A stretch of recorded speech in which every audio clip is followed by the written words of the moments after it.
प्रिय विद्यार्थियों नमस्कार। हिंदी की ऑनलाइन शिक्षण व्यवस्था में आप सबका हार्दिक अभिनंदन स्वागत। आइए प्रारंभ करते हैं हिंदी का शिक्षण। हिंदी शिक्षण में हमारा प्रकरण चल रहा है पत्र लेखन। पत्र लेखन की यदि हम चर्चा करते हैं तो सबसे पहले हमें ये जानना पड़ता है कि पत्र लिखने का महत्व क्या है या पत्र क्यों लिखा जाता है। और उसके बाद में दूसरा प्रश्न ये है कि पत्र कितने प्रकार के होते हैं।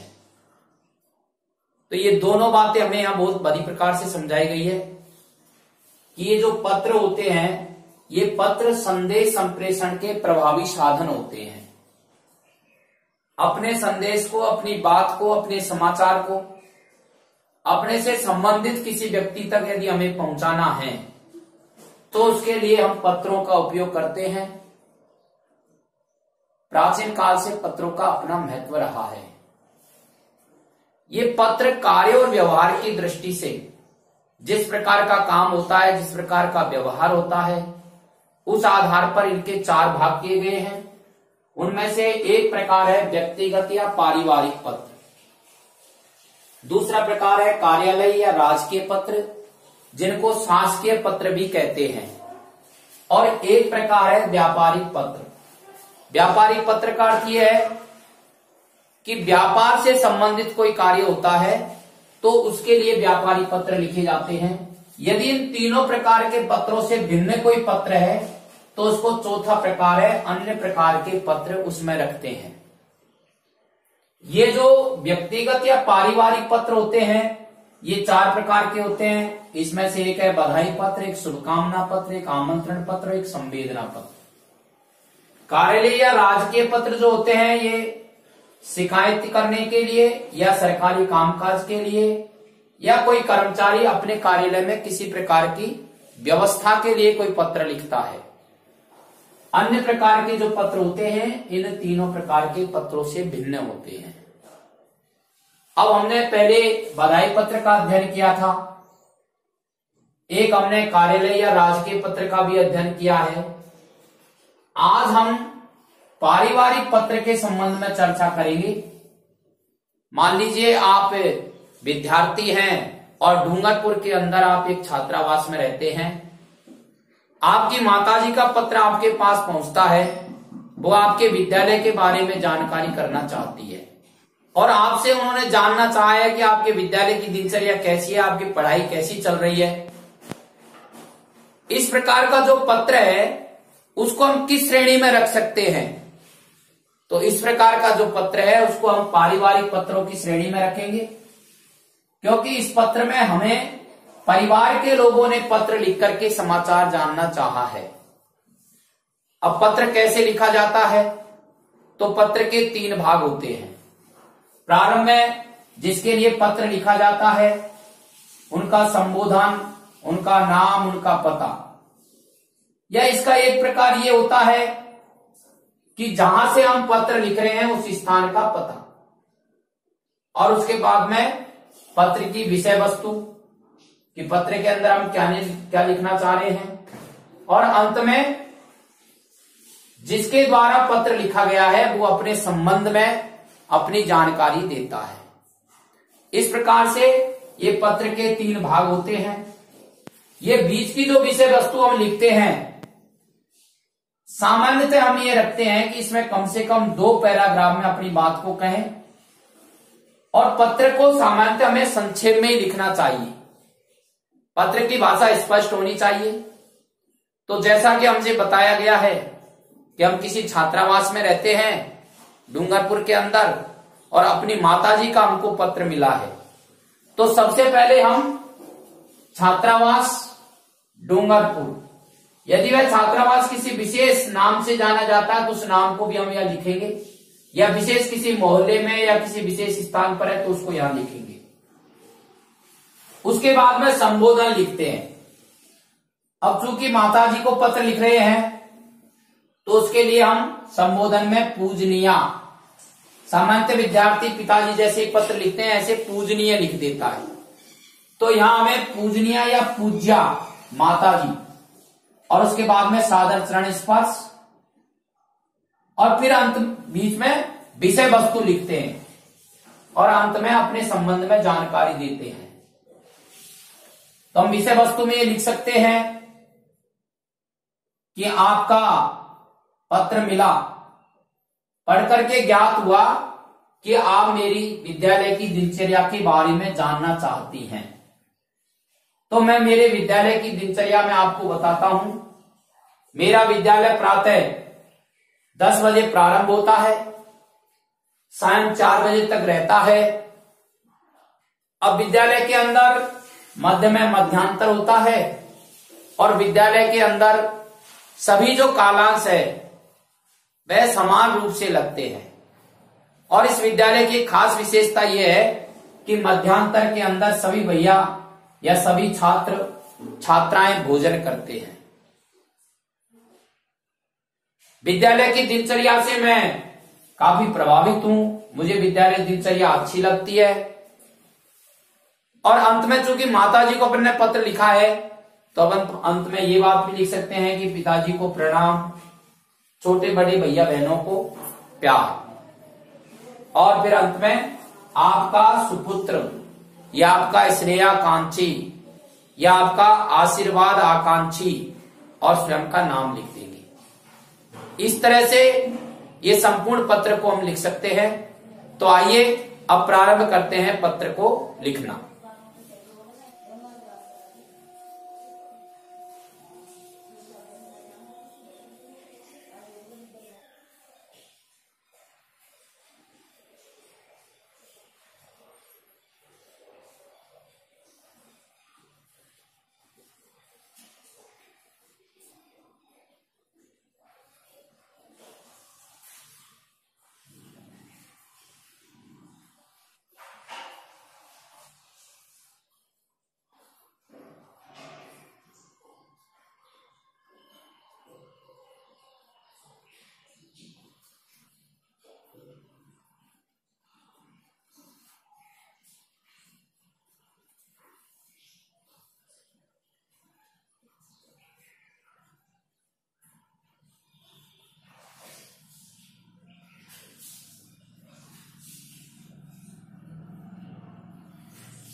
तो समझिए पत्र को कैसे लिखते हैं। छात्रावास सरस्वती भवन डूंगरपुर, जहां हम रहते हैं उस स्थान का पता, और जिस दिनांक को हमने पत्र लिखा है 20 जनवरी 2022। इसके बाद में संबोधन, पूज्या माताजी साधन चरण स्पर्श। अब पत्र का विवरण, विषय वस्तु, आपका स्नेही पत्र मिला, पढ़कर बेहद प्रसन्नता हुई कि आप मेरे विद्यालय की दिनचर्या के बारे में जानना चाहती हैं। अब हम दिनचर्या के बारे में बताते हैं। मेरा विद्यालय प्रातः 10 बजे प्रारंभ होता है, सायं 4 बजे पूर्णावकाश होता है। विद्यालय का मध्यांतर दोपहर 1 बजे होता है। अच्छी बात यह है, मध्यांतर में सभी छात्र छात्राएं भोजन करते हैं। इस प्रकार से हम विद्यालय की दिनचर्या का विवरण लिख रहे हैं।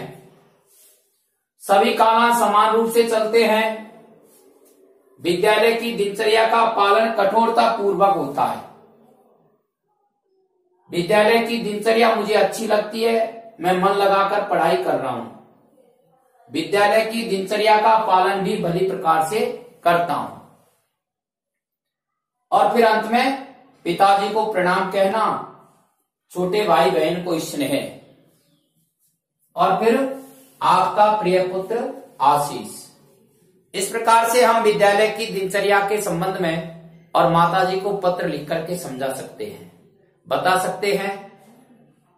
अब इस पत्र को समझने की दृष्टि से और लिखने की दृष्टि से आप इसका स्क्रीनशॉट ले लीजिए, और पत्र आपको याद हो जाए इसके लिए कम से कम 2 बार इस वीडियो को आप सुने, और शिक्षण के अन्य वीडियो आपके पास लगातार पहुंचते रहे। इसके लिए आप इसे सब्सक्राइब करें। धन्यवाद।